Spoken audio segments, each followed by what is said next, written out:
యొక్క press meet ముఖ్య ఉద్దేశం ఏంటంటే మేము ప్రజాస్వామ్య దేశంలో ఉన్నామా లేక రాచరిక పాలనలో ఉన్నామో అర్థం కాని పరిస్థితికి ఈరోజు రావడం, మరి ముఖ్యంగా డాక్టర్ బాబాసాహెబ్ అంబేద్కర్ ఇచ్చిన రాజ్యాంగ స్ఫూర్తితో హక్కుల కోసం మేము కొట్లాడుతూ ఉంటే, మేము మాట్లాడుతూ ఉంటే కొంతమంది మా పైన బురద చల్లడానికి అదే ప్రెస్ క్లబ్ వేదికగా కొంతమంది నాయకులను చెప్పుకుంటున్నటువంటి వ్యక్తులు వచ్చి మా పైన రకరకాలుగా కూడా వ్యాఖ్యలు చేస్తూ ఏ విధంగా చేస్తారంటే కనపడలేదా వినపడలేదా అంటది.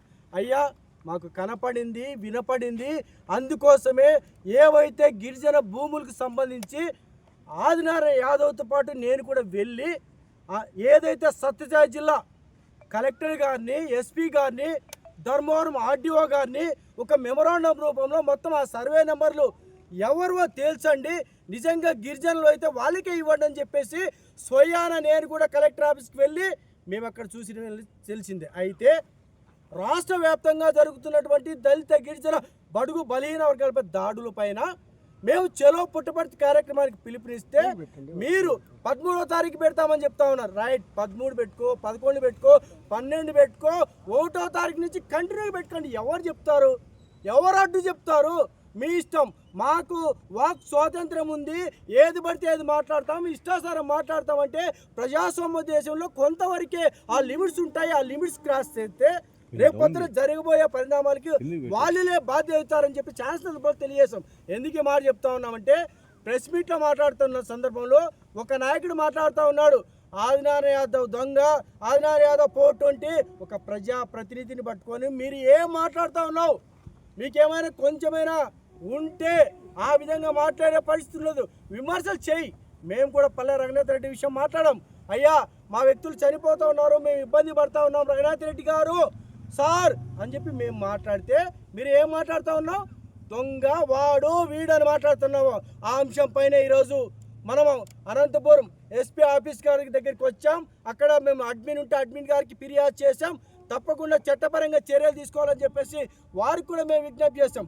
మరో బాధాకరమైన సంఘటన ఏంటంటే పొద్దున్నుంచి ఒక ప్రెస్ క్లబ్ వేదికగా పెట్టుకుందామంటే అక్కడ ఇబ్బందులు లేదు, సొంతంగా ఏదో ఒక వేదిక ఉంది, కళ్యాణ మండపం ఉందని చెప్పేసి అక్కడ పెట్టుకుంటే అక్కడ ఇబ్బందులు.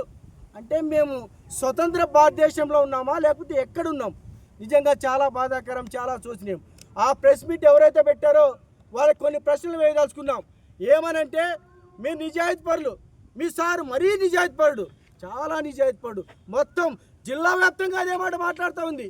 ఆలమూరులో చంపిన దానికి సంబంధించి మీ సార్కి ఏ ప్రమేయం లేదు. పుట్టపర్తిలో 20 కేసులు పెట్టిన దానికి ఏ సంబంధం లేదు. ఆదినారాయణ పైన ఏ కేసు పెట్టిన సంబంధం లేదు. కియా దగ్గర ఏ కేసు పెట్టినానికి మీ సార్కి సంబంధమే లేదు. మీ సార్ అంత ఉత్తముడు. దాదాపు కమల్ హాసన్ సార్ని ఎప్పుడో చూసాం, సినిమాలో చూసాం. మా సారు ఇంకా చాలా మంచివాడు. ఎందుకంటే కమల్ హాసన్ సార్ ఏం మాట్లాడు, చాలా మంచి వ్యక్తి మీ సార్ అని చెప్పేసి మేము కూడా ఒప్పుకుంటా ఉన్నాం. నిజంగా దమ్ము ధైర్యం ఉంటే ఆ పల్లె రఘునాథ్ రెడ్డి సార్ ఒకటే తెలియజేస్తున్నాం. అసలు కుల సంఘాలంటే లేదంటే పార్టీలంటే బడుగు బలహీన వర్గాలంటే ఎందుకు సార్ మీకు భయము? మీరు ఖచ్చితంగా ఉన్నారు కదా. అదే ఆదినారాయణ యాదవ్ అనేక సందర్భాల్లో ఓపెన్ ఛాలెంజ్ చేశాడు. మీకు నిజంగా ఏదైనా దమ్ము ధైర్యం ఉంటే ఓపెన్ డిబేట్కి రాండి అన్నారు. మీరు ఎందుకు రారు సార్? మీరు ఎందుకు రారు సార్? పల్లె సార్ మీకేమైనా వినపడతా ఉందా? మా వర్గాలపైన మాకు ప్రెస్ మీట్లు పెట్టేది వద్దు. మాకు ఒక బాధాకరమైన సంఘటన, ఎస్సీ ఎస్టీ బీసీ మైనారిటీ చేసి ఏర్పాటు చేసిందే ఈ యొక్క వర్గాలు మొత్తం కలుపుకుందామని. మా వాళ్ళు మాకు తిట్టుకోవడానికి అనుకోవడం చాలా బాధగా ఉంటుంది సార్. మేము అనట్లేదు. మీకు నిజంగా బాధ్యత ఉంటే, మీకు ధైర్యం ఉంటే ఒకటే తెలియజేస్తా ఉన్నాం. రేపు పొద్దున్నే 10 గంటలకి బాగా వినండి సార్, ఖచ్చితంగా వింటారు వీడియోలు. రేపు పొద్దున్నే 10 గంటలకి అనంతపురం నడిబొడ్డున డాక్టర్ బాబాసాహెబ్ అంబేద్కర్ విగ్రహం దగ్గర చర్చకు రాండి. మీరు చర్చకు రాండి. మా ఆదాయాన్ని కూడా తీసుకొస్తాం. మీరు చర్చకు వచ్చే ముందు న్యాయపరంగా లీగల్గా లాయర్ని తీసుకురావండి. అదేవిధంగా పోలీస్ యంత్రాంగాన్ని కోరండి.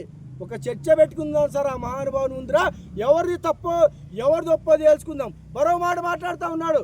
ఎవరు మాట్లాడుతూ ఉన్నారంటే ఎవరైతే పేరు చెప్పకూడదు కానీ ఆ నాయకుడు అనే పేరు ఏంటి ఎలా ఉంటుందంటే, మేము గర్వంగా చెప్తున్నాం, ధైర్యంగా చెప్తున్నాం, మేము బీసీకి అండగా నిలబడుతున్నాం, ఎస్సీలకు అండగా నిలబడుతున్నాం, నువ్వు ఏ వర్గానికి కొమ్ము కాస్తున్నావో ఒకసారి తేల్చుకోవాలని చెప్పేసి ఎవరైతే ఆ సార్ మాట్లాడినాడో నిన్న ప్రెస్ మీట్లో ఆ సార్ గుర్తు తెచ్చుకోండి సార్. ఇంకోటి మాట్లాడుతున్నాం, మేమంతా ఆదినారాయణ యాదవ్ బాధ్యతలు ఉన్నారు, వీళ్ళందరినీ తీసుకొస్తాను. రైట్ సార్, మీరు కూడా అంబేద్కర్ విగ్రహం దగ్గర మీ బాధ్యతలు మీరు తీసుకురావండి, మేము కూడా పల్లె సార్కి సంబంధించిన బాధ్యతలు మేము కూడా తీసుకొస్తాం. చర్చా వేదిక పెట్టుకున్నాం. అది ఎవరు తప్ప ఆ తర్వాత ప్రభుత్వాలు కానీ లేకపోతే అక్కడ వచ్చిన న్యాయ వ్యవస్థ కానీ ఖచ్చితంగా తేలుస్తుంది సార్. మరో మాట మాట్లాడుతూ ఉన్నాం, రకరకాలుగా మాట్లాడుతున్నాం. మనము ఈ దేశంలో ఉన్నప్పుడు, ఈ రాష్ట్రంలో ఉన్నప్పుడు ఎవడేమో సచ్చిలుగా బతికే పరిస్థితి లేదు. చిన్న చిన్న తప్పులు ఉంటాయి. అంటే మా బీసీ నాయకుడు ఎదగకూడదా? ఆర్థికంగా ఎదగకూడదా? ఎదిగితే ఇంత కుళ్ళమంట. కానీ రెడ్ల సామాజిక వర్గం కానీ లేకపోతే కమ్మ సామాజిక వర్గానికి కానీ మేము ఒకటే తెలియజేస్తున్నాం, మీలో అనేక మంది మాకు కూడా శ్రేయోభిలాసులు లేదా శ్రేయస్సులు మమ్మల్ని మంచి గౌరవాలు అనేక మంది ఉన్నారు. కేవలం ఈ యొక్క ప్రెస్ మీట్ కేవలం పల్లె రంగనాథ్ రెడ్డికి మాకు మాత్రమే, మిగతా వర్గానికి ఎవరికి సంబంధం లేని అంశము. మీకు నిజంగా దమ్ము ధైర్యం ఏమైనా ఉంటే పల్లె సార్ మీరు కూడా ప్రెస్ పెట్టే వ్యక్తులు ఎవరైనా సరే రేపు పొద్దున్న 10 గంటలకి డాక్టర్ బాబాసాహెబ్ అంబేద్కర్ దగ్గరికి వస్తే మీరా మేమో తేల్చుకుందాం. మరొకసారి గర్వంగా ధైర్యంగా చెప్తా ఉన్నాం, బీసీలకు అండగా నిలబడతాం, ఎస్సీలకు అండగా నిలబడతాం, ఎస్టీలకు మైనార్టీలకు కూడా ఖచ్చితంగా అండగా నిలబడతామని చెప్పేసి మరొకసారి గర్వంగా చెప్తా ఉన్నాం. మీరు దేనికోసం నిలబడినారో ఒక్కసారి మనసాక్షితో ఆలోచించుకోవాలని చెప్పేసి నిన్న ప్రెస్ మీట్ పెట్టే సార్లందరికీ కూడా మరొకసారి తెలియజేస్తూ, ఏదేమైనా సరే రేపు పొద్దున 10 గంటల వరకు టైం ఇస్తా ఉన్నాం. నీకు ఏదైతే అన్యాయం జరిగిందో అదే అన్యాయం కోసం మీరు డాక్టర్ బాబాసాహెబ్ అంబేద్కర్ దగ్గర తీసుకురండి, మేము కూడా వస్తాం, మీ పల్లెసారిని తేండి, మా ఆదరణ కూడా తెస్తామని చెప్పి తెలియజేస్తూ జై